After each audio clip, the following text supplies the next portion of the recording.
Good evening and welcome to the Cover One Buffalo podcast. You are joining your host, Greg Tompsett, along with my partner in crime, Aaron Quinn. Aaron, Yo, you're back. it is actually a good evening, Greg. Oh. Very accurate intro for tonight. It is evening. It's pitch black. It is. And that game went late, so it's even darker out. Even and it later. is very good. I feel very good. We were just talking offline here that people were, telling me to calm down and pump the brakes, and I will not pump the brakes, Nope. Greg. And why won't I pump the brakes tonight? Because the Buffalo Bills have defeated the New York Jets 32-6. This is the most points the New York Jets' vaunted defense has given up not only this year, but since 2021. The Buffalo Bills dominated every phase of this game, 393 yards to 155. The only point scored was on a very fluky drive with a long fake punt. Shout out to their special teams coordinator, is very gutsy call and some weird penalties and fourth down conversions. The Bills, were milking the clock the entire fourth quarter, only handing the ball off. Easily could have put up more points. This was only one game. It's only the Jets, but in a season where, pre-show, you said it, we lost to the Patriots. We've lost some really ugly games we shouldn't have lost. We lost to the New York Jets earlier this season on a game where we similarly were this much better than them, and we still found a way to lose. Getting a win in dominating, comfortable fashion. We'll talk about some of the new people who had an impact on this game as we go in, but much needed, and every single Bills fan deserves to feel good about this game. Enjoy today. We'll see what the rest of the season has to hold. Today is great. Today is a lot of fun. Yeah, today's super fun. And if you watched other football today, this is something else we talked about here right before going live. The Bears brought the Lions at home down to the wire. The Cardinals, everybody's talking up the Texans. I actually like the Texans. Nothing against them, but they went right down the wire against the Arizona Cardinals. The NFL is hard.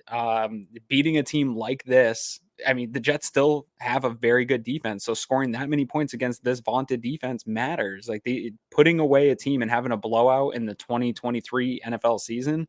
I don't care where we're at. I don't know if the Bills are going to make the playoffs. I don't know if they'll continue on, be able to build on this type of momentum. But right now, that matters. And that is a good sign to see, especially from the last 5-6 weeks of football that we've had to watch, where they just came up short against teams that you should have beat on paper by every single metric, by every single lineup, by, on paper, you're a better team than them. And even the games that they won, barely squeaking by. So to be able to have one that was comfortable, where my heart rate, I don't think elevated at any point in the game. And going to give our friend Sneaky Joe a tough one here.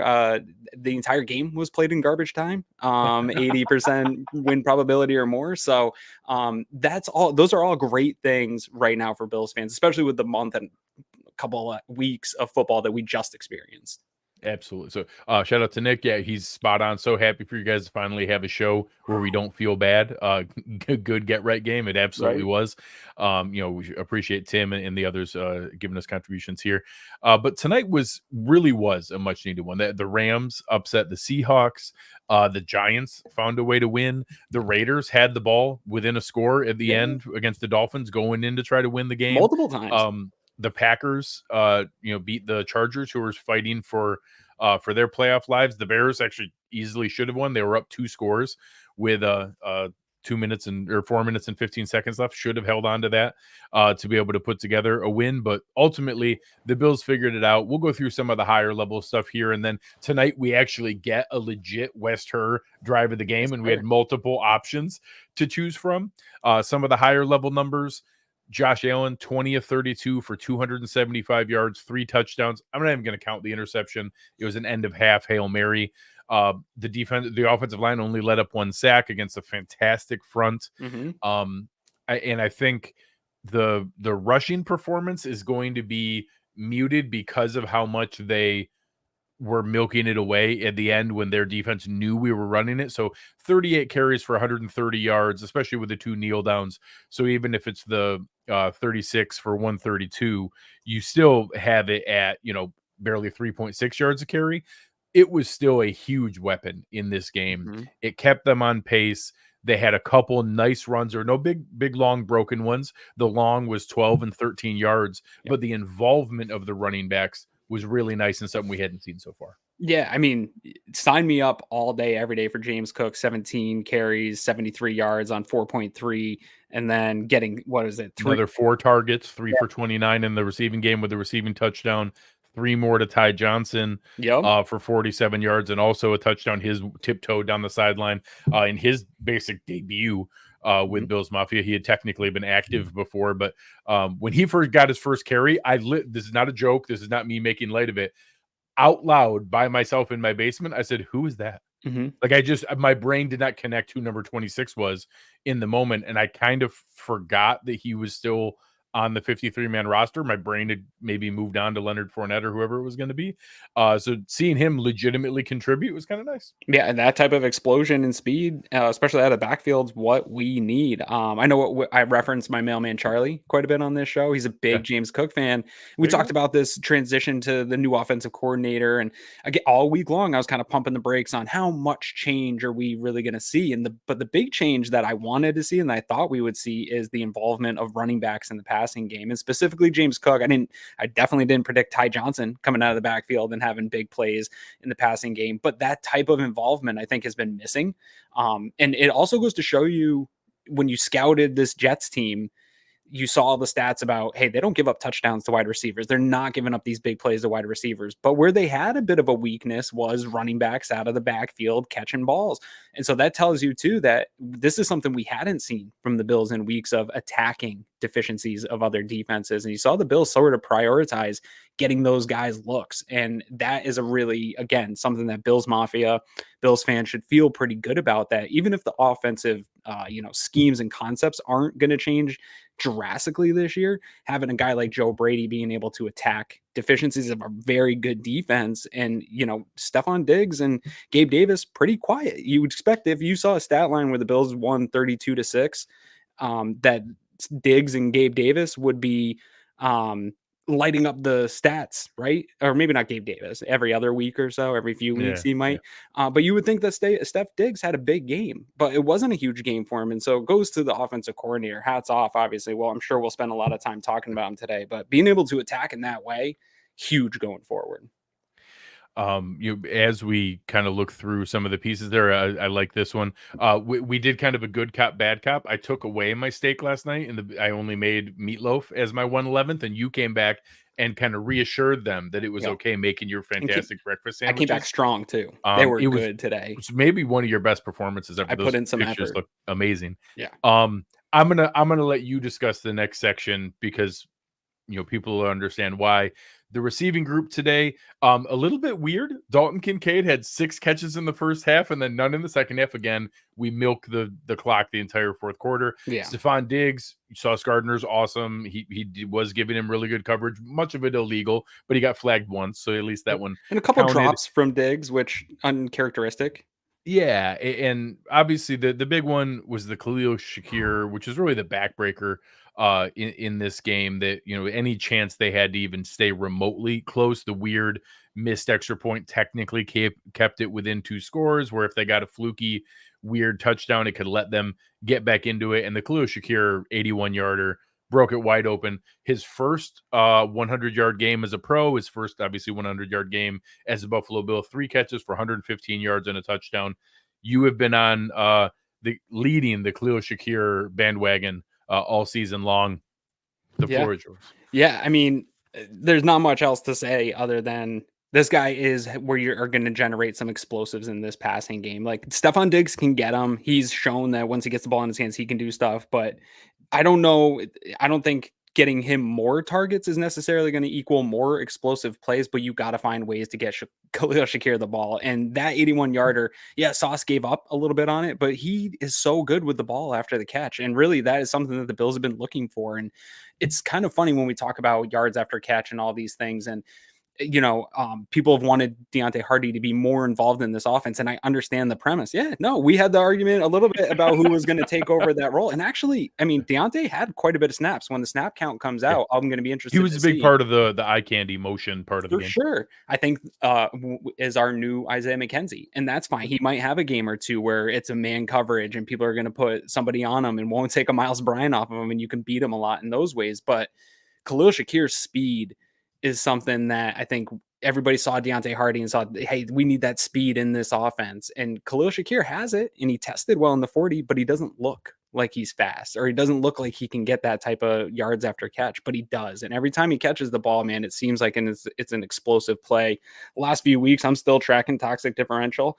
He's on that list every single week, getting 20 plus yarders. And those matter. This is the thing that has been missing from this Bills offense, is having the ability to not have to do 10, 11, 12 play drives. And against the Jets, that's what was going on early, right? Like they were putting together these drives and ending with field goals, because the Jets are going to force you, when you get into that red zone, it's going to get hard against them. So you need to get some explosives. And I was up off my seat. It felt like similar, not as big of a play, but it felt similar to when Taron Johnson finally got that pick in the Ravens game. And I was like, that's my guy. Like I felt that with Khalil Shakir going all the way here tonight. And I see big things for him. I don't know if he can.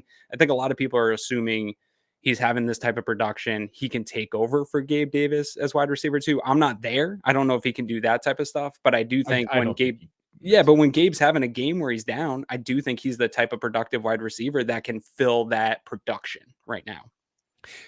I think he has the ceiling to be a solid, nice wide receiver 3. Like, Mhm. where I think he can do, maybe he can be more of the Emmanuel Sanders than like a Cole Beasley type, where he can do inside and outside. He's good in the slot, but he can actually be relatively dangerous on the outside, even though he's a smaller guy. And he's actually not that small. He's 6 foot, like he's Yeah. 6 foot 195, I think.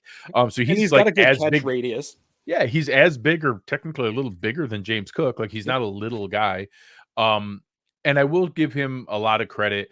Yes, the combination of Sauce Gardner kind of giving up and Dalton Kincaid's butt were a big reason he scored there. But a lot of other guys would not have put themselves in the position to take advantage of that happening. A lot of other guys would have ducked out of bounds. A lot of other guys would have gone down on the first. I think he got contacted twice Mhm. and kept his balance and kept fighting. And then, yes, eventually Gardner gave up, and with him kind of giving up and Kincaid wiping out Great 2 or play. 3 guys with a weird spin move, butt block, it gave him the opportunity to do that. But he was in position to take advantage of that because of his hustle and his contact balance and not going out of bounds and And doing those things. So that throw shout by out to him. Josh on that play was just the classic on a rope Josh Allen dime, right in his pocket there. So perfect Right up by there with him. like the Kumaro against Denver throw, Yeah, and there some was of a those hand in the other like way. laser throws were Totally. unbelievable to do And it. on before we move off Shakir, I also think we have untapped potential that we haven't seen. I talked about the McKenzie role being for Hardy, but I think he can also do all those things. I don't think he's a Debo Samuel, but I think he can do some of those kind of Debo things.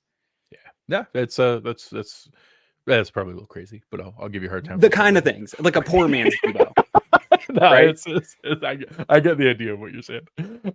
So one last one on the offensive side. I thought the line, when you take into consideration what this Who Jets they're front playing. can Yeah. do, they deserve a ton of credit. So getting 130 yards, albeit not the most efficient rushing, but the fact that that's not inflated with some 50-yard run in there. That's consistent 6 and 7, 5, 6, 7 yard runs over and over Mhm. and over again. How many times did we have 2nd and 5, 2nd and 5, 2nd and 5 over and over and over again, Matters. where they were in position to have options? And when you're not in my, kind of negative headspace of like, oh, don't, it's when it is 2nd and 9 or 2nd and 10, I don't get mad about the second and long runs because it's like the worst thing on earth. I get mad because your outcomes are so limited. When you're a 2nd and 5, you can do anything. All things are on the table. The defense also doesn't know what you're going to do. And so I want to give a little bit of credit to that offensive line who kept Josh upright, gave him space, allowed them to be able to move the ball. And as Ned brought up here, Philly's D in comparison to the Jets is very similar. It's very similar. They don't have, the they might have a little bit better on the edge. I would say Jalen Carter, sadly, is probably playing at a close to a Quinnen Williams level. Maybe not quite. Quinnen Williams is a little bit better than Jalen Carter because Carter's only a rookie. So there's probably a little more depth in the waves of the Eagles, but they don't have somebody. Honestly, the Eagles don't have anybody putting up numbers that Bryce Huff is, which is super weird. Bryce Huff Yeah. has the most pressures in the NFL as a pass rusher, and Quinnen Williams is playing a little better than Jalen Carter, but otherwise the depth of the Eagles D-line is probably better. So that'll be another great test next week. Sadly, I won't be here Wednesday night. We'll tell you about that later on. But Aaron will be on with an awesome guest that covers the Eagles for next week's matchup. Before we go to the defensive side of the ball, I'm going to take a moment.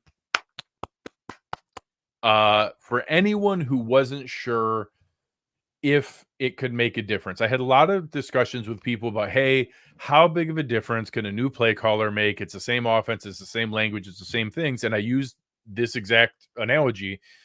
It's just like going from Leslie Frazier to Sean McDermott. We didn't change the scheme. We didn't change the language. We didn't change what we do, but it's a different human being making 60 to 70 different decisions every single game. Today, Joe Brady got to make 70 decisions. There were 70 plays that got called today. Which, it's like going into a restaurant and having somebody that takes you to the best Chinese restaurant in town and gets you the chicken fingers and French fries off the kids' menu. He's ordering from the same menu, but you didn't make the right choices. So having someone today where we saw pre-snap motion over and over and over again, we saw a mix of Josh Allen under center more than we have. We saw play action from under center, being able to get things moving. We saw guys schemed open that were wide open and had space, and we just haven't seen that all season long. And the culmination of that all came together on one play on the touchdown down in the red zone. You had pre-snap motion eye candy with Deontay Hardy. You had under center play action. You had, with that movement, they could tell where it was going to be and that James Cook was going to be able to leak out with all the other mess coming across the other way, that they knew it was going to be schemed open, and he was wide open to trot into the end zone in a way that I honestly can't remember the last time we had one of those gimme, easy, laughable touchdowns. We're like, oh my God, how did he get so wide open? All of that together. And it was just such a wave of relief of like, oh, okay, maybe we can get this stuff back together. It was beautiful to be able to see all of that come together in that one snap. I don't think Joe Brady is all of a sudden Sean McVay plus Mike McDaniel multiplied by Kyle Shanahan, but he pulled the right levers and flipped the right switches today in the right order. He kept us on schedule. He mixed in the run well. Prior to the end of the game where we were really milking it, it was like 55-45. We had a pretty good amount of run. It looks like we ran more than we passed, because I think like the last 15 plays in a row were all runs. But prior to that, it was still a very healthy balance. It was not the 80% pass that we've been seeing, but he didn't let it go too crazy out of whack. We didn't go overboard. We weren't obvious in our runs, just banging it up the middle. It was a lot of good stuff along the edges.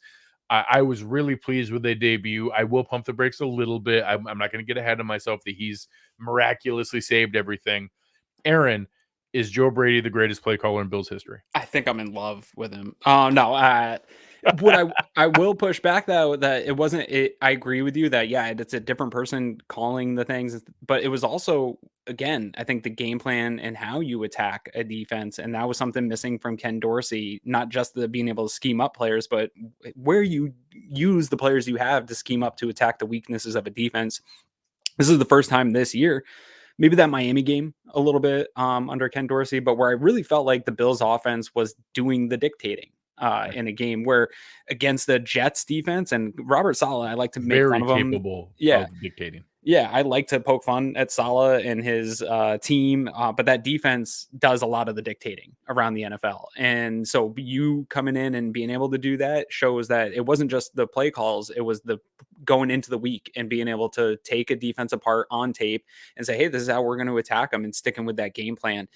A lot of people don't want to hear it, Greg, but I believe this Bills offense operates best under balance. And that is having some variation of balance within the run game. And people, this is the thing that's been probably the most frustrating and the conversation around this offense this year is the constant talking about Sean McDermott meddling in the offense and Sean McDermott neutering Josh Allen.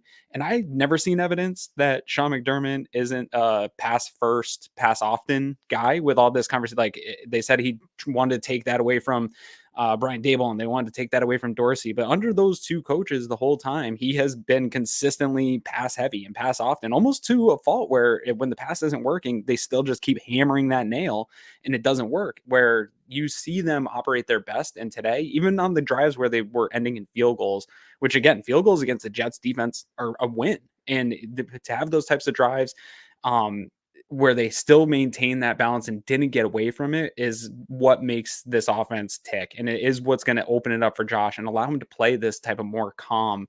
And they never felt like they were laboring out there against a top 5 NFL defense, where the last 5 weeks, everything, no matter what they did, felt like laboring, and that Josh had to make some incredible play for them to even be in the game. Josh got to play within the offense today, and I think it's because they were allowed to play with balance, and it had the Jets on their heels. They weren't coming up and playing on their toes. They were playing on their heels, unsure of what the Bills were going to throw at them. And because you have talents like James Cook in the backfield, you have to account for those things. You can't just sit back and play the pass. And so his ability to understand the tools that he has and how to attack a defense, I think I don't know if he is going to be that guy, but it's definitely going to get tested here over the next couple of games. And I'm excited more so than I would have been with Dorsey to say, hey, yeah, maybe we can go up against a really good Eagles defense and find their deficiencies and attack some of that and stay balanced and make them play on their heels. Yeah. We'll talk maybe at the end of the show about like what needs to happen in the future. But Yeah. with this group, it was really nice to be able to be in that position. I'm excited to see what Joe Brady can do in the future. And I think the balance you mentioned and having that run threat makes Josh Allen so much more dangerous. Josh Allen is amazing and can do amazing things, but when the defense knows he is your entire game plan and that he is either going to be him running the ball or him passing the ball, everyone is better when you know what you're defending. Everyone is better when you know what the options are. And yes, Josh still, threads the needle sometimes and makes it amazing, even when they know what's coming. But today, and honestly, I won't lie, it was kind of nice to have some good luck today. I didn't realize, did you know that you're allowed to fumble the ball and have the other team not recover it? Mm-mm.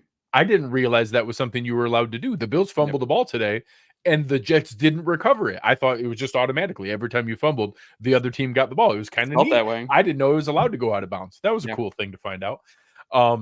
Being able to be in those positions, and I'm not even going to count any toxic differential in their play. I think it might be the first time they technically had one, and I guess you could call the 4th down conversion on the fake punt like a It was 18 yards. No. I meant like the fact that it's almost like a turnover because you got the ball back. But like in spirit, they had 0 toxic differential plays. Yeah, no. The end of the half play, there was no downside because they didn't get anything out of it. It was just a Hail Mary. They got picked off. It wasn't even a punt. It was just like end of half. Yeah. And then they also had 0 20-yard plays on the game. So it was maybe like 7-0, something like that. Yeah, they had a couple of close ones. I stopped counting. A bunch of 17s and 18s. Yeah. I stopped counting after the Dawson fumble. I know there was the Rasul got another interception after that. So we officially had 4 turnovers.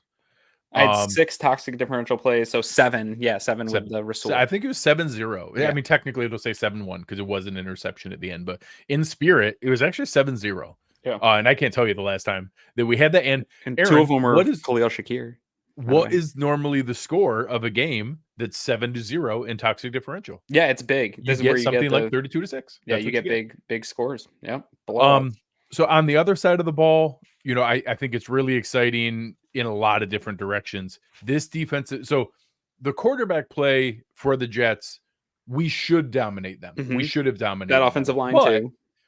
Garrett Wilson and Breece Hall all season long with horrible quarterback play has broken plays. They've made plays and they've kept their team in games where they've been able to win in situations where maybe they shouldn't have won, and limiting Breece Hall to 10 carries on 23 yards, limiting Garrett Wilson to 2 catches for 9 yards.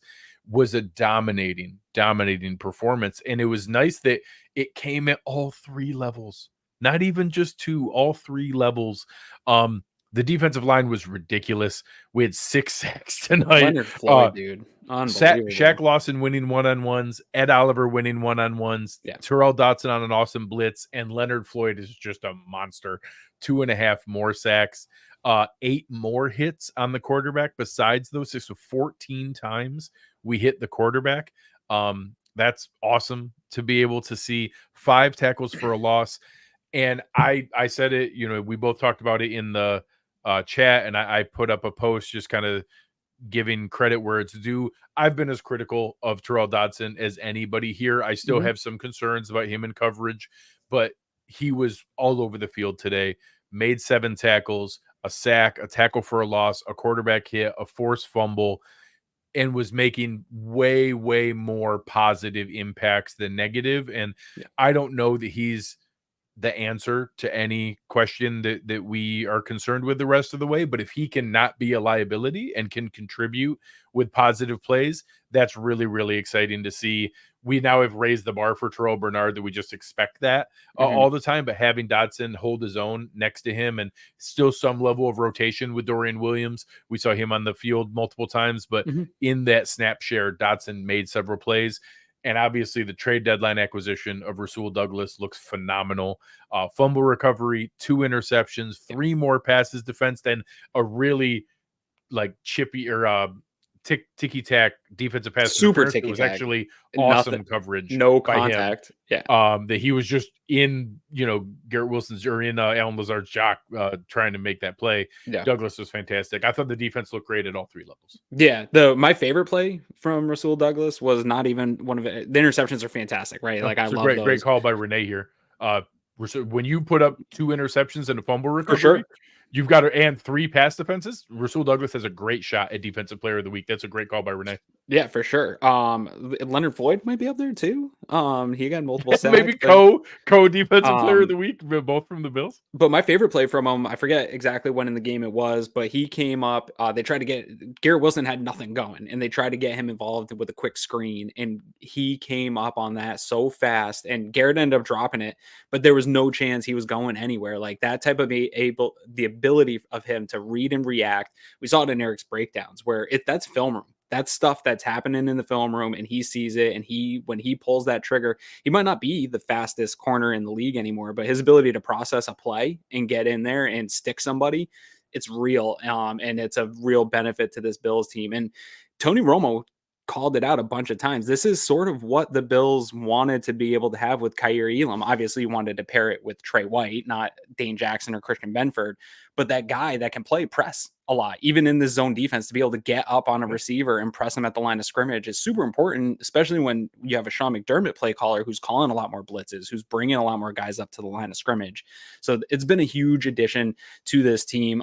Ed Oliver really making Brandon Beane look great for getting that extension done and where he sits in that extension. He, again, Tony Romo calling that out all day long of being one of the best interior defensive line players in the entire. My very rough count right now, he's 3rd in the NFL in defensive tackle sacks. Yeah, he's. I don't think they gave him the one that he should have, and ended up being a Zach Wilson run for no gain. But he should have had a 2-sack game. They called it a called run, which honestly is probably accurate. But the offensive line stayed back to block, and all the receivers went out in routes. And I don't think they're going to overturn it, but there's a chance they call that one a sack, because it was the conditions existed for it of where it was. But he was still they accurately said it was a quarterback draw, a called quarterback draw. Yeah. But he got the other one afterwards. So instead of 2 sacks, he got 1. If he had gotten both, he would have been tied for the league lead in defensive tackle sacks with Chris Jones and Aaron Donald. Yeah, he's playing right around that level right now, especially without Daquan Jones. That is huge for him to be still playing. Linval Joseph sucking up some double teams next to him. Totally, yeah, he's come on. That's been a nice addition as well.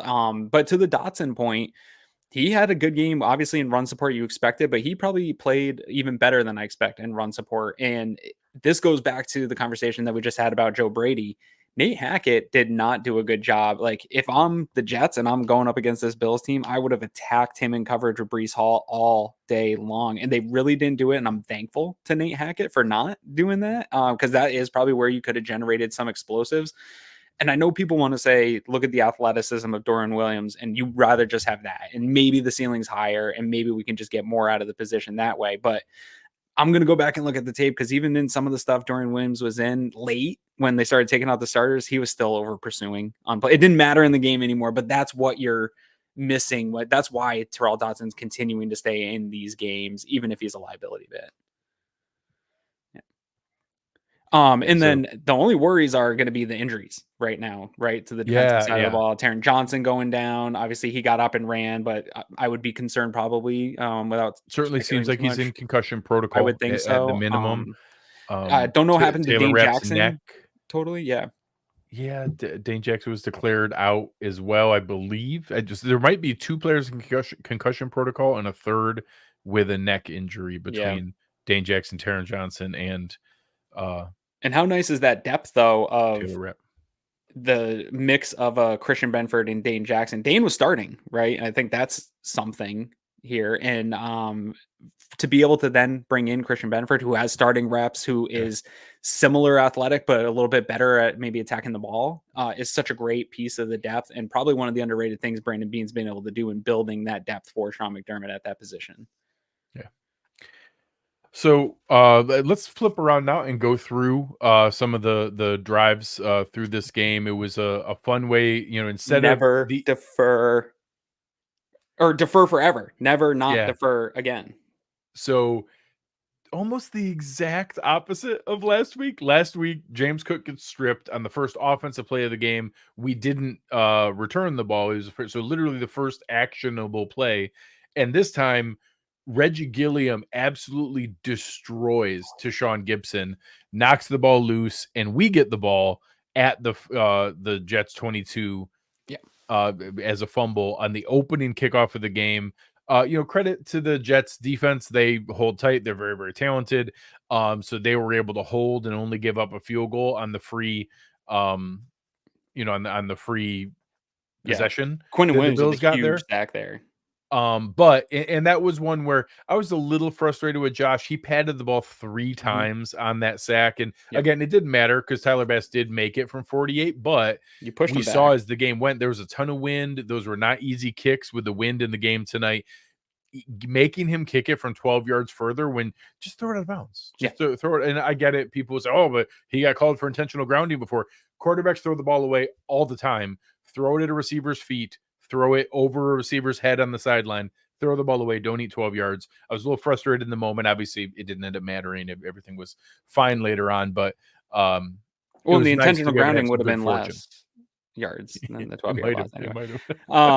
The thing about that, though, is even though it was frustrating to not take advantage of that turnover and put up a touchdown real quick, and I know that we wanted that place to explode with the touchdown, right? The shout song's just not as fun after a field goal as it is after a touchdown, but you saw the early signs of how this offense was going to be a little bit different than the Ken Dorsey offense in that first drive. We saw pre-snap motion. We saw them trying to get some screen game going, trying to get the running back going.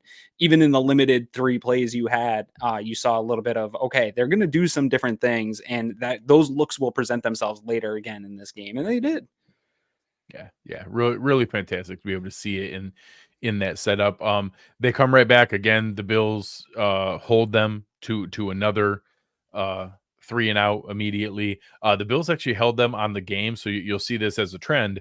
The Jets were 0 of 11 on third down. They didn't have a single third down conversion all day. They did convert a couple fourth downs. We'll bring one up here in a moment, but they were able to get a quick. The technical was a 3 and out. I was going to say because Phillips had that personal foul right early on. Yeah, so those don't count. The penalty conversions, right? But otherwise, then a 3 and out once they actually ran plays with another sack. And Shaq Lawson with maybe one of the better one-on-one pass rush wins. Like Shaq a lot of time gets kind of cleanup sacks and is there as a group going after it. You don't often see him isolated against a tackle win his one-on-one so quickly that he gets a sack. So shout out to him. That's that's pretty cool Sure. to be able to see.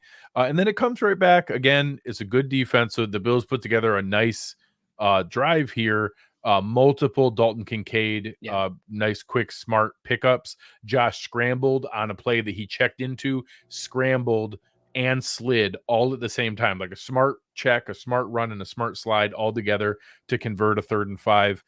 Get down there. They do end up getting held to another field goal. And it was one of those things where in the back of my mind, I'm like, I don't love 2 scoring drives and only 6 points, but they're scoring on this defense and they have a horrible offense. So I was okay in the moment. And 2 things on this drive that I love. Well, 3 things that I loved on this drive was, and you know what? It's 4 things I really like on this drive, because you win at Kincaid, which you got to get him involved. He is going to be a guy that keeps this offense moving in that Beasley way. When you need to continue to get first downs, he's that guy. I love the way Romo pointed out the one. Yeah, the second route. Yeah, the hot route, being able to be that guy, getting the run game involved here. You start to see a little bit more balance in this offensive attack. Another thing I love is that on that 1st and 10, Kincaid goes for 13 yards, lots of yards after catch. And it was similar to that play where he fumbled, but this time he held on to it. He still fought for the extra yards. He still put his head down and made a move to get some extra yards, and he held on to that. And that's something the Bills, like, in that moment when I saw him making contact in open field, that was my only thought, was like, please don't ruin this. Like, you have this drive going. We need points. Don't ruin it. And he had good ball security, got the extra yards, went down. But then here, you're in the red zone. To your point earlier, you're in a 3rd and 8, and Josh throws it away. He doesn't force something on that play, and he gets the throwaway, and you get a 30-yard field goal instead of kicking a 40-something yard field goal and making it easier on Bass to continue to get points. And again, at this point in the game, I think I said it in the Cover One DM group of, I'm taking field goals against the Jets because I know they're not scoring a lot, and they're probably mostly scoring field goals, and it doesn't feel great. You want to get more touchdowns, but I'm taking all the ones I can get. And so Josh not throwing an interception in the red zone, not making a boneheaded play and throwing it away, it won't show up on the box score. It's not going to show up in the talking points all week long. Those are smarter plays of playing within the offense and living another play, another down. And I don't know if that is Joe Brady in his ear or just everybody telling him to play smarter, but it worked on this one. And he didn't do it on the drive before, and he took a big sack that may have taken points off the board, but it didn't. So those were 4 things on this drive that, okay, yeah, you only are getting 3, but there's a lot of positive signs baked in. Michael Partham here. Also, you make sure you check out Michael. I know he's involved in a new show himself. You're still using shotgun often. Be interested in the splits. I'm curious as well. It's never going to be more under center than shotgun because Josh Allen prefers shotgun. It's just not that complicated. Josh prefers shotgun. If we can get it to where it's 70-30 instead of 95-5, if we're not counting the number of under center plays on one hand, that's a big positive. We just need it to be a part of the offense. And, again, I'm curious to see what the official splits were. Tonight felt closer to that 70-30, 80-20 range, which is better. Like, that's at least giving us more of where it's been. We always talk about, like, you don't need a run to get play action going, but you do need to be under center sometimes for people to actually see it, right? Like, because if that's all you're doing is when you get under it, you're just doing play action, that's going to be a tendency in itself. So you have to have some plays that you're playing that are under center, that are legitimate run plays, that are legitimate pass plays, so that you can set some of the stuff up that everybody wants to see, which is play action under center. Yeah. So then again, they come right back. The Jets do get a little, but they get a play by Breece Hall. They finally get a real offensive first down for one of the first times they had that all night. Shout out. I appreciate you saying cheers to us. Cheers to you as well. So it's been a wonderful evening. Again, they go send a blitz. Terrel Bernard comes through, gets a shared sack with Leonard Floyd on a really nice one, and they give a complete give up draw at the end and then punt it away again, this time directly into the end zone. And the Bills come back with another long sustained drive. We get David Edwards in as eligible. And again, I love it. Passing out of the jumbo sets, getting the extra blocker in there to be able to be in position to do some things. Sadly, another Stefon Diggs drop. He had a weird amount tonight. Diggs is awesome, but I think he had like 3 drops tonight. It's very unlike him. Register, but To me, it looked like 3. Yeah, 3 plays we're used to him catching. Maybe they all Yep. won't all be noted as drops, but 3 plays we're used to him catching the ball. The ball hit the ground. Yep. And this is where you were unsure of who the Yeah. Bill player was that was running the I football know. for a Wait, 15-yard wait. game. Like literally, my brain went, "Dude, Devin Singletary's on the Texans. Right. Who is 26 in the?" And it took me a minute to be like, "Oh yeah, I forgot Ty Johnson is actually on the 53-man roster." In my head, I thought he was on the practice squad, and because I didn't see any elevations yesterday Right. from from the practice squad, I was like, "Oh." I forgot that he was actually on the 53-man roster. It was a fun bonus to be able to find out. The little additions of him were actually pretty big and substantial in this game, and makes it a little bit hard to put Leonard Fournette on the field if he can do some of these things. I don't know if he can do it consistently and have this kind of game, but he definitely made a case for himself to stay on that roster spot. 100%. He bought himself another week. At a bare minimum, he bought himself another week, and we'll see. I do think we'll see Fournette on the game day active roster, but I would say at a minimum, it's now going to be after the bye, and that Ty Johnson bought himself one more week going against Philly next week. We'll see where one goes. Then we saw one of our first explosives here with the pass to Khalil Shakir. Another fantastic one, looking good. A laser that was there. Here, we actually did take a sack that looked rough, but it was negated by a penalty. They tried to get the ball to Hardy. We, got ourselves back into some negative situations. And this one here, I think is one that you can question when you're up 6 and you have a chance to go up 2 scores. I get it.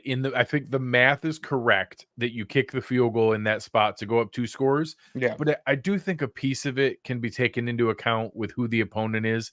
I would have liked to have seen them gone for it there. It's 4th and 2, but it's at the 15. So, I mean, the Jets aren't going to drive 85 yards for a touchdown. I would have gone 4th and 2 should be a pretty automatic one for us here. Again, I'm confident the math told them to kick it because you're going up by 2 scores. So that's what the analytics are going to say. Right. I still think there's a chance you should have gone for that one. I do think my light is so flickery in the back. I don't know if somebody's pulling power from me or something, but I do think the opponent was taken into consideration, and that is why they just went up the 2 scores, knowing that, man, if we can get up 2 scores on the Jets, that changes everything for how we play. I think if it's the Eagles or the Chiefs, that maybe that 4th and 2 is something you do go for, and realizing that, hey, we really got to put a touchdown on the board because these offenses can score at a clip 100%, where we have to put some more points. And those are conversations we've had a bunch where these decisions are, I think Sean McDermott makes a more aggressive. I think this is still going to show up on the 4th down bot and all those charts of 4th down decision making. He's going to show up as making the right decision. But I do think he leans maybe towards the more aggressive side of the right decision when it's an opponent that he feels can maybe put up some points against him. Yeah, for sure. I thought this was a cool one. Steve got to meet Butch Roll tonight. Nice. For anybody who remembers from their Bills childhood and has a cool foundation for education. I think that's neat to see. Yep. So as we kind of look into the next one here, this is where it really starts to unravel. We get a 3 and out. The Bills actually have one of their first punts. Like, we got a couple first downs, started to get in position, and then got a weird penalty with going back and forth. It was a weird situation, and Sam Martin's one good punt of the day. Sam Martin only had one good punt, and it's weird that I'm going to call a 34-yard punt a good punt, but they were kind of in no man's land where you could tell Bass was struggling with the wind. They couldn't really kick from distance, so you're at a no-win situation. A lot of times indoors, if we were at in a dome, we would have kicked there a 55-yard field goal and let Bass kick it. But you're in kind of a no-win situation where with the wind, you don't think you can make it from there. So you set him up to punt. He does pin it at the 9, and we then get actually with one of their first positive plays where Jeremy Rucker actually makes a nice 18-yard catch. They get a little bit something going, and then Zach Wilson tries to, really force one into Garrett Wilson, and Rasul Douglas picks it off. His first pick is a Buffalo Bill, and they get a turnover at the Jets 22. Yeah, and this is where the talking point of complementary football does come into play here. I think a lot of people defense, offense. Well, and it was smart coaching I know people get frustrated when they run out for the 4th down and try to draw people off sides. It works plenty of times. And if you We've had a couple of them. Yeah, if you get it to 4th and 2, you might be sending Tyler Bass out there and getting more points. So there's no harm in it. It's a smart coaching decision, even though it's annoying. And when the other team isn't jumping, it's like, okay, we're just wasting time here. But the delay a game does nothing, right? You want kind of a delay a game to give your punter a little more space, even in that type of situation. So it's a smart football decision. So that's complimentary, right? Before that, you're getting, so you make the decision to go up 2 scores. Your defense holds them to 3 plays, -7 yards. Like that's complimentary football. You get the ball back, you move it a little bit, you get field position, then you get this interception, and then you come back on offense in plus territory here, and you end up putting a scoring drive together. And these are the things that Sean McDermott's been talking about, and that is so annoying to hear over and over again. But when you have a 3-4 series in a game where your team's playing together and field positions favoring you, and you get a turnover, and then your offense capitalizes on a turnover, that's how you win games in the NFL. It is complimentary football. It's a real thing. It's not just coach speak. Yeah, complementary football is game script. Like that's what it's talking about, is that you're putting yourself in position where, why do you think we dominated them so much and Breece Hall couldn't get going? Because we were up by 2 scores right from the very early on, and we're able to make them have to be one-dimensional when they're not built to be one-dimensional. And our defense is very good in a kind of front running standpoint where we just get the pass rush and come at you in waves. We're very good at that. We're not great when it's even or when we're from behind and they get to lean on us and run the ball. We're not great in that situation. That's what happened with Javonte Williams last week as we go into those spots. So here is where we came back. You get a nice run by James Cook. You come right back. We get a holding penalty that gets a little. I've never seen that before against Sauce Gardner. Yeah, I didn't know Sauce Gardner was allowed to hold. I didn't even know that. No, he does. That's all he does. But I didn't know you were allowed to call him for it. No, it's actually that ref's going to get fired. Yeah, he'll be the only ref that gets penalized this year. Yeah, the only one that gets spoken to. Then we actually tried to run a Josh Allen quarterback draw that the Jets kind of sniffed out and were able to take control of. And then we saw the fantastic one I talked about at the open with all 4 things. You had under center, pre-snap, eye candy, motion, play action, and a beautiful schemed open, wide open touchdown to James Cook, the first touchdown of the game. And once it was 16-0, it was, in a spot where all of a sudden you're like, okay, this one probably is going to be an easy one. And shout out to the Jets. They come back. It opens up the exact same as all the rest of them. And it goes into the 2-minute warning where it looks like a 3-and-out, where the Bills have them in position now. And it's okay. I think we're going to double dip and we're going to be in an awesome position to just completely blow this game wide open. And shout out to them. One of the most shocking, unexpected fake punts I can remember, where I was like, wait, they faked it? Like, that's exactly how a fake punt should work when no one else in the stadium, including the special teams, has any clue it's coming. And you made a really funny play or comment afterwards. The best pass of the game was made by the Jets punter, Thomas Morstead. Yeah, it really was. And it's the perfect time to pull that out. So hats off to the Jets. Awesome. You're desperate at that point. You're down 2 scores. Your offense isn't doing anything. You're coming up in the end of the half. You don't want to give Josh Allen the ball back, knowing that 2 possessions would be coming back to back. So good on them for getting aggressive in that situation. I do think I didn't see it coming in the sense of I probably should have seen it coming in this scenario where you're about to come into a double dip. Sure. Yeah, this team's desperate. And we're lucky a little, obviously not in hindsight because they ended up going down and scoring here anyway. But in hindsight, they're lucky that he barely stepped out of bounds on that play. That should have been like a 40-something yard play. Instead, it was an 18-yard. It was initially called a 44-yard run. Yeah. 26 of the yards came back because he did barely step out of bounds. Barely. Yeah. And then you go. They get down to another 4th down where they convert.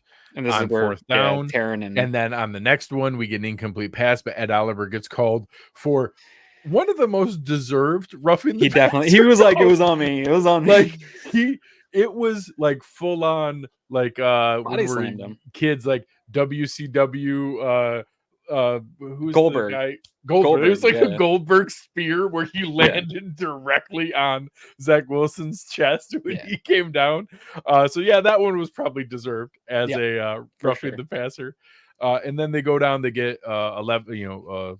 Another play to Breece Hall, put them in position, got a incomplete to El Nazard, and then a screen to Breece Hall, and they score. And that's what their offense is that can you get Garrett Wilson or Breece Hall to just make some plays, get lucky on some penalties, a fake punt, and they put it together once the entire game. The only time they could put up any points, or honestly even get even close to threatening to score. I don't know if they really had the There's rest no of the other. game. I don't even know if they went over midfield. The drive they fumbled, they did technically get over midfield a little. They get the 43, but they technically crossed midfield one other time the entire game.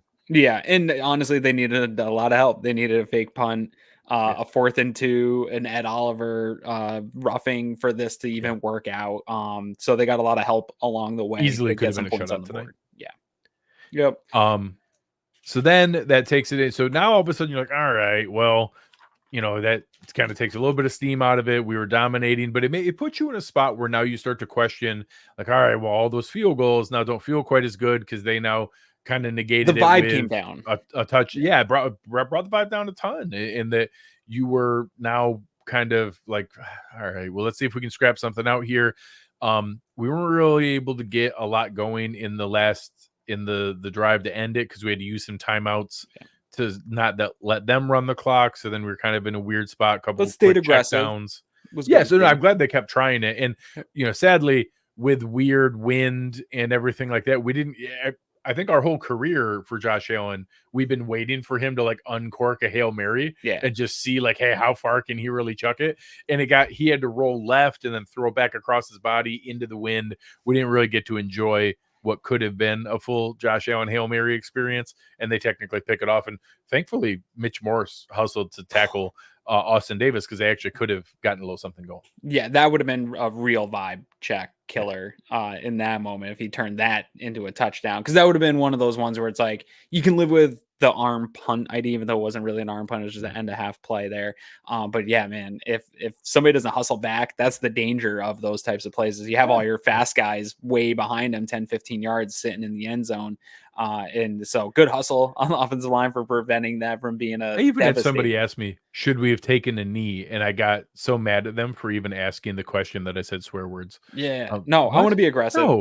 No, you don't take. Can you imagine the boos that Sean McDermott would have had rain down on him if they did all that maneuvering to get them into position, and Josh scrambling for the first down to then spike it and then give themselves a chance to then take a knee because, hey, what if they return it for a touchdown? No, that's absurd. You, of course, go for that every time. Yeah. So then we open the second half, and I don't know if it's yours, but it was my Western drive of the game. Consideration for sure. Yeah, and that this was in a spot where, okay, we've let them hang around a little bit. We dominated the first half, but 16-6 is not like indicative of the level of domination that we had. And they come out with a fantastic drive. You get they do get a stuff on first down, but then a nice play to Stefon Diggs with an unnecessary roughness penalty at the end on Sauce Gardner. So 2 penalties on Sauce Gardner already.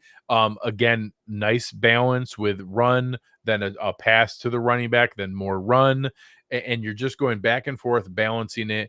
Get a really nice, another nice play to Stefon Diggs, who makes 2 good positive plays after a rough start for him.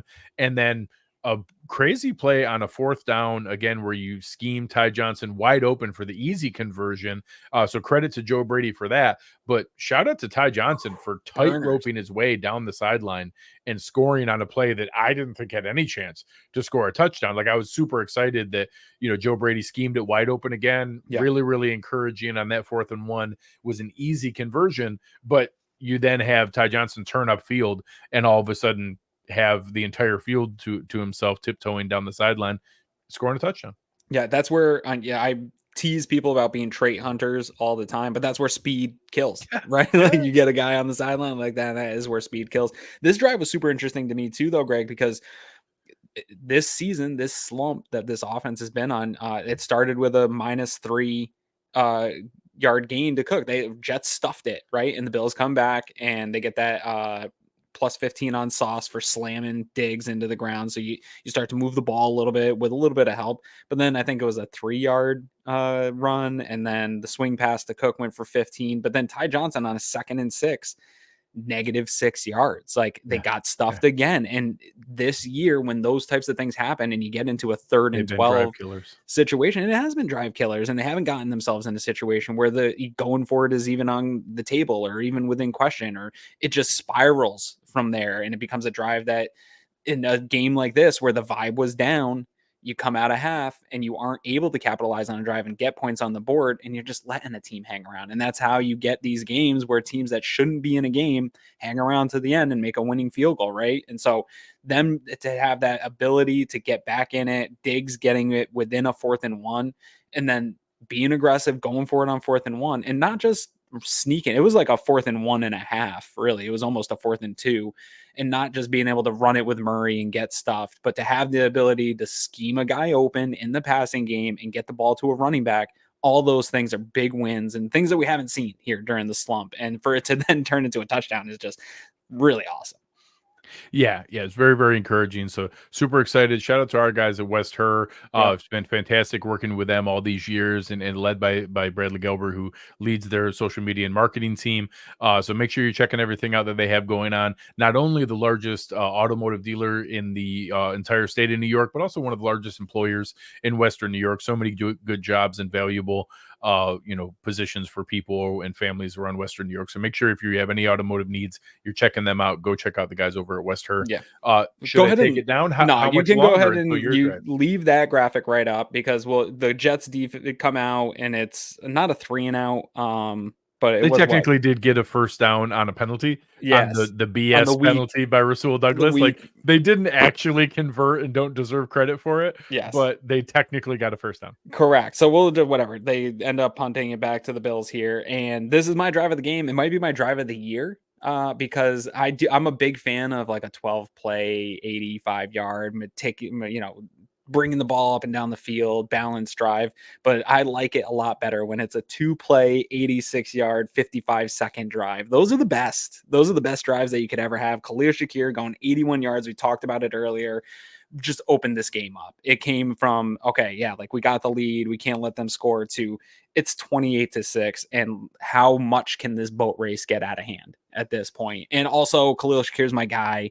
And this was an arrival moment, because this is a play that I know Khalil Shakir is good. I know he's having a good season. I don't know that everyone knows that he's having a good season. And this play will be all over Good Morning Football tomorrow. It's going to be all over ESPN and every single show. And he's going to get some flowers that he deserves for the way he's been playing this year. And I hope it encourages Joe Brady and Josh Allen to continue to get him the ball and trust in him to make these types of plays. So Khalil Shakir and Josh Allen throwing that absolute dime gets my drive of the game. Well deserved. And I think it's important because it wasn't just a cherry on top kind of play to, as a boat race element.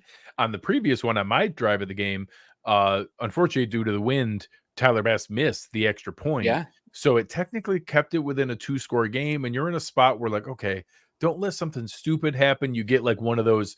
A punt remember return last or year, whatever it is, the like weird fumble that went off somebody's foot and CJ Mosley caught it and took it back for a touchdown. And you just get one of those dumb plays that, like, how are they still in this game? How are they in this position? So instead, you completely take that out of play, because not that they were coming back from 16, but they certainly weren't coming back from down 23. Nope. That just completely put a nail in the coffin.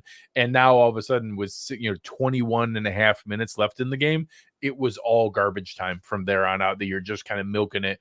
And I want to say from that where you point, put those filters, the whole game was garbage time. But technically, you were there. I think so too. The entire rest of the game, win probability. The Bills passed the ball twice. Yeah. So the rest of the game, they only had 2 pass plays, and just milk the clock the entire rest of the game. And we did get one more field goal to be able to make it 32-6, which, credit to the Buffalo Bills and to Joe Brady's first game as play caller. That's the most points that the New York Jets have given up since 2021. Crazy. So have given up in 2 full seasons, 2.5 seasons, 32 points. The Cowboys had scored 30 on them earlier this year. That was the most points they've given up all year. So Any plays throughout those last couple drives there afterwards that stood out to you or that you wanted to make sure to give Ed some Oliver credit got to? a sack on a third Yep. down. Love to see Yep. that. That probably gets him his bonus or close to his It's right bonus. there. It's Yeah. right there. We'll have to see. Um, I think that does give him the credit to be able to get the bonus for what he that's a pretty needed. fun night for It him. gives him 6 after, was it 7 I that he forget what it needed? was. I know the comment He might got need a one lot more. He of might need one conversation. more in the final 6 games, Yeah. which Which I would feel be pretty cool if good they about. overturned that other one and gave him Hey, the oh, if two. they overturn the other one and make it a say, he definitely already got it. He'll get that big bonus. The Dotson bopping the fumble out on Yeah, defense, yeah. and that I in real time was so pissed at the refs for calling that dead. And technically, I still don't believe the refs saw that Garrett Wilson was barely touching Rasul Douglas's shoe. I They think they did. 100% didn't. No, They that's not even what they, matter of fact, not only do they they not called get it forward credit for that, progress, they right? called forward progress, Yeah. and his forward progress was absolutely not stopped. He was still No, because he moving the gave the entire ball over to time Micah Hyde. That and was a literally touchdown. gave the ball. It was because they didn't see that he had given the ball to Micah Correct. Hyde. So then they saw him stopped after he had already given that up. Producer Chris screaming into the microphone here, you have to let that play continue. That, and Chris is right. That's literally the entire point of Yeah. what they tell the referees is do not call plays dead when you're not 100% sure. We can always overturn it Correct. on replay. You can't undo where that goes. Yeah. So that's one. The offense really just kind of punted from there. Yeah, that's it. And another third down sack for Leonard Floyd, continuing to be a fantastic get from Brandon Bean to fill in that Von Miller role. That's probably maybe one thing that as we wrap up here, Sure. talking about, I think there's still frustration from people that Von Miller hasn't produced and hasn't gotten sacks. But again, I've said it 9 He's or really 10 close times on on the 2. show. I was watching him pretty carefully He's getting tonight. there. He's increasing his snap count. He had some I'm pressures. really looking forward to seeing him coming out of the bye. It's You not a hear year. Sean McDermott Yeah. talk about how much work he's putting in, how they're still easing him back. There were times last week where he hit his snap count limit. Yep. They are not. He has not had the limits lifted on him. They are No. still in their rehab process of working him back.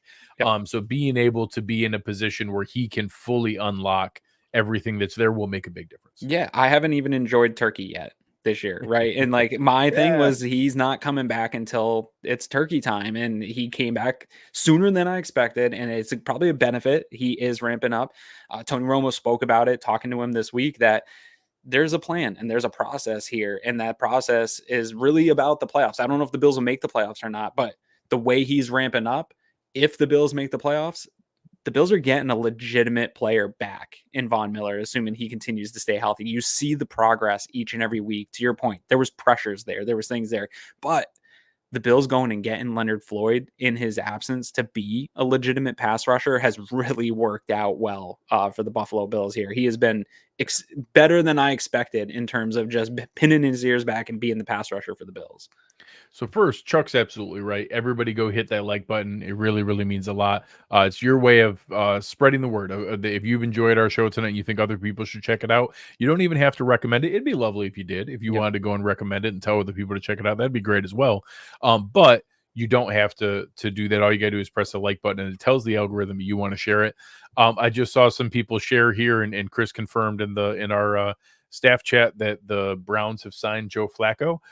So I don't really understand how the Browns and the Steelers keep winning, but if anybody can figure out how to play with the good defense and just throw in the deep ball defensive pass interference offense, it's Joe Flacco. So it's interesting that my neighbors now need to root for Joe Flacco. That's a fun experience. I know how they keep winning. They played each goes. other. And so somebody was bound to win that Somebody game. had to. You technically had to. There was a point there where it was 10-10 where I was like, is it technically better for the Bills if they tie? And like, I don't even know how that There's works. going to be some ugly AFC North games coming up here on this stretch. Yeah. So as we wind down here again, shout out to Brandon Bean. I think you were spot on there. Linval Joseph, Rasul Douglas, Leonard Floyd, so many really, really nice additions that are really paying dividends in the way that we're doing that. We're able to survive some of these injuries with draft picks like Christian Benford and seeing other cheap additions play well. Shaq Lawson had a nice impact tonight, and now having guys like Terrel Bernard step up in the way that they have. It hasn't been perfect. Everything hasn't been a hit. Obviously, Kair Elam was a huge whiff, but when so many other guys are contributing, it's okay to give them the overall praise of what's there. Later on, if you're curious about the playoff ramifications and the other impacts, I'm going to be doing the Greg Tompsett Sports Show later on tonight, going through all the other week's action, being able to check out who won and lost and how that impacts the Bills and what the impact is on those things.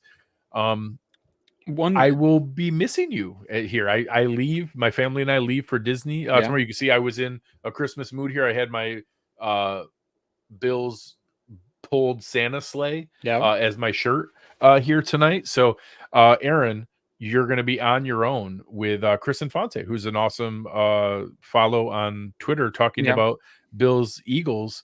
Are you going to miss me over Thanksgiving? No, because I'm happy for you. I know Disney's a happy place for you and your family. And around the holidays, I've heard it is fantastic to be at Disney. So I'm happy for you. Christmas party and all the fun things. Yeah, you deserve a break. You're a hardworking guy. You got a lot going on in your life. So I am going to miss you in terms of being able to talk to you about this game. But I am going to text you all the time and really annoy the crap out of you anyway. So none of that's going to change for me. So no, I'm happy. I hope you guys travel safe. I hope it's a fantastic trip for you guys. And I'm just replacing you with a different Greg.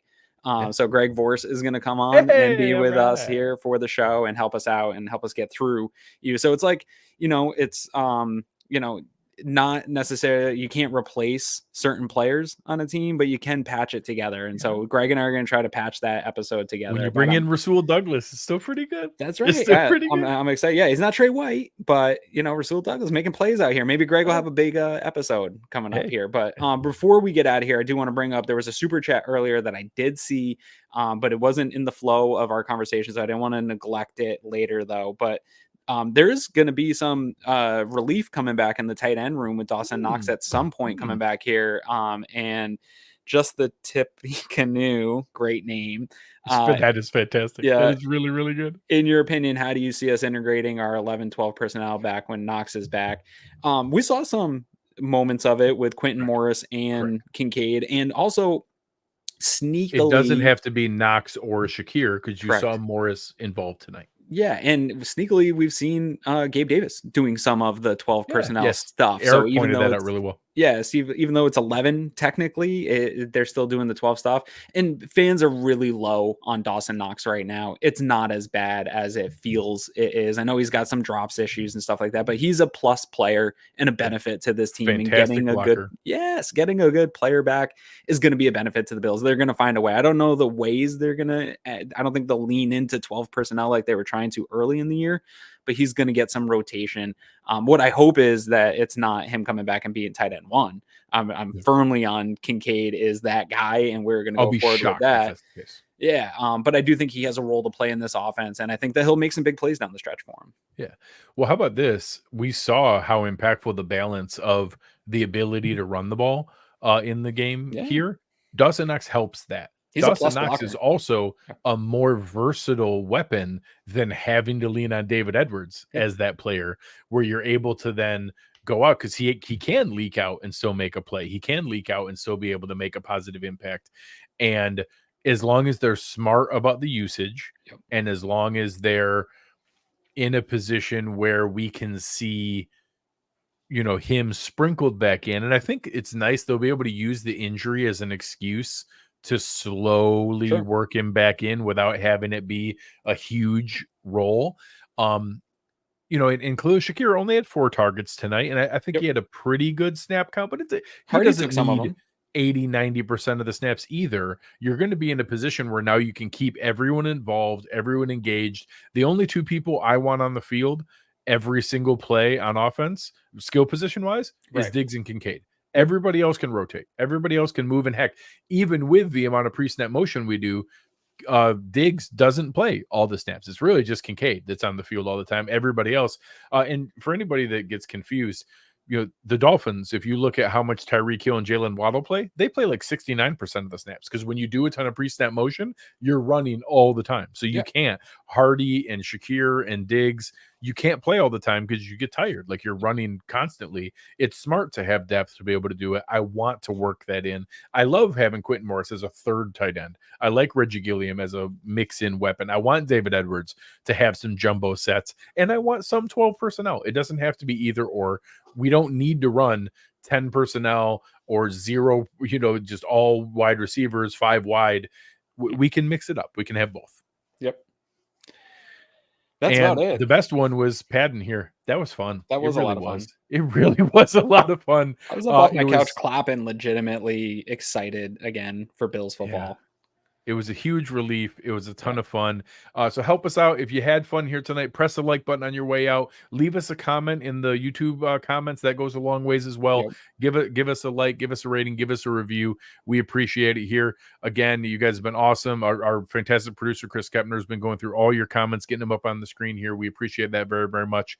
But make sure you're checking out all the good stuff by everybody over at Cover One here this week. We're gonna have a great air raid hour, and and the guys over with David and Hans are going to be doing a good job tomorrow night. Then we'll have Anthony on Tuesday night. Then coming back, Film room's going to be fun.